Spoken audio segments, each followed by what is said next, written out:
everybody, Lisa the Pilates chick here. Today's exercise, sumo squat to deadlift. Grab our dumbbell.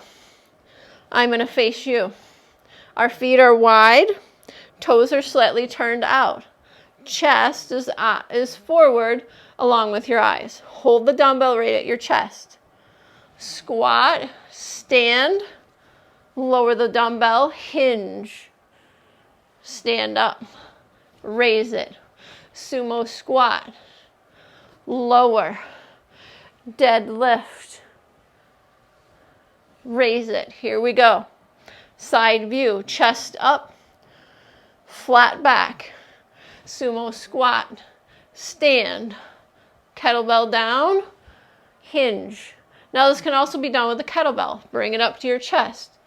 Sumo squat, lower the weight. Now I'm hinging from my hip. Right here, I have a nice flat back. It's not rounded. I stand up, bring it up. Last time, squat, stand, lower, hip hinge, bring it back up.